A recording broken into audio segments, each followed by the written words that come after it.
Florian d'Opportunity est avec nous. Bonjour. Bonjour. Merci de votre présence. On va parler bien évidemment de recouvrement de carte bancaire, qui est un sujet avec lequel vous avez des synergies au sein de votre activité. Quelles synergies vous entretenez avec le recouvrement?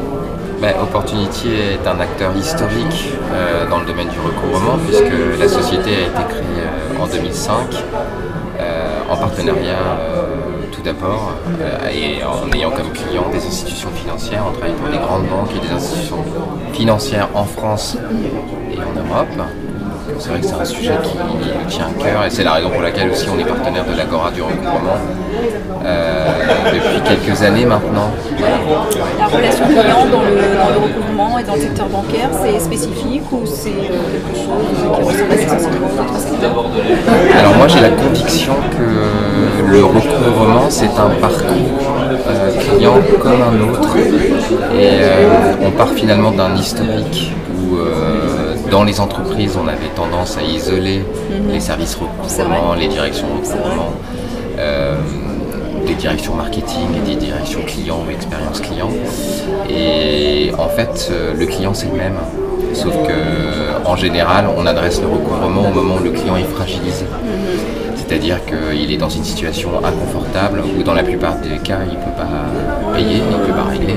Nous on accompagne notamment des acteurs de l'énergie ou des acteurs des télécoms dans ces sujets de recouvrement, puisque on adresse pour eux et pour leur compte tout le processus de recouvrement.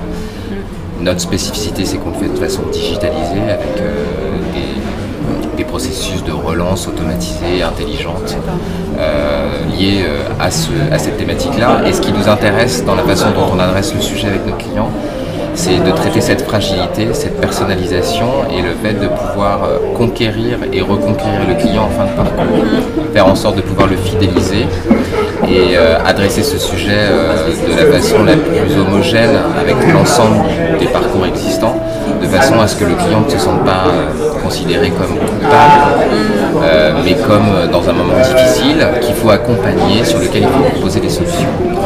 Au-delà de la sphère professionnelle, il y a bien évidemment aussi la sphère privée qui concerne tout le monde a une carte bancaire, tout le monde l'utilise au quotidien. Est-ce que vous avez déjà été impacté par un problème de fraude à titre personnel? Quel est votre avis sur des sécures? Comment on consomme le clavier? Alors, en tout cas, j'ai pas été affecté personnellement par un sujet de fraude, fort heureusement, mais en tout cas, c'est un sujet qui me tient à cœur parce que tout le monde a à cœur effectivement d'avoir un sentiment de sécurité par rapport aux transactions qu'on peut faire avec les cartes bancaires. Donc je pense que les sociétés, les entreprises en fait, qui proposent ce genre de service doivent déjà rassurer leurs clients sur le fait que c'est un moyen de paiement qui est sécurisé et les assister en cas de problème, notamment en cas de fraude.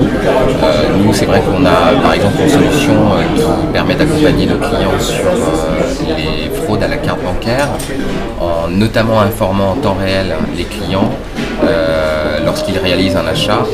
On fait ça notamment avec Carrefour. Quand il y a une suspicion de fraude, on informe tout de suite le client, donc est-ce que c'est bien vous qui êtes à l'origine de ce paiement? Et si le client répond oui, de façon interactive, alors on accorde le paiement. On permet à Carrefour d'accorder le paiement. Donc nous, on travaille sur la relation, et ça permet de sécuriser le paiement, ça rassure notre client, et du coup ça permet aussi au client de se sentir sécurisé et tranquille en disant on s'occupe de moi, on fait attention à moi. Donc je pense que ça c'est très important. Puis après il y a tous les sujets de digitalisation avec les cartes bancaires digitales. Sur mon smartphone, j'ai digitalisé ma carte, je peux payer avec sans contact. Donc c'est des sujets un peu nouveaux sur lesquels je pense que les entreprises doivent faire beaucoup de pédagogie pour accompagner les clients à la fois en termes d'usage et à la fois en termes de sécurité des transactions. Dernière question autour du RGPD qui a été mis en place en mai dernier. Vous, toujours en tant que consommateur, vous jugez que c'est satisfaisant ou on peut encore mieux faire, ou au contraire peut-être trop étouffant pour le secteur de manière générale de la donnée? Non, je pense pas que ce soit étouffant, je pense que c'est plutôt rassurant. À mon avis, tout ce qui permet aux clients d'être protégé, lui et ses informations privées en fait. C'est bon pour la consommation, c'est bon pour les entreprises et c'est bénéfique pour le client. Donc non, je pense que la réglementation est plutôt une bonne nouvelle. À titre d'opportunity, pour nous ça a été un énorme travail de mise en conformité, puisqu'on travaille, comme je le disais au début d'entretien, avec des institutions financières qui nous ont demandé énormément de garanties et qui ont un haut niveau d'exigence vis-à-vis de nous. Mais grâce à notre historique, voilà, on a franchi les barrières et voilà, on est plutôt bien. Merci beaucoup pour ce partage d'expérience. Merci beaucoup. Merci à bientôt. vous. Merci.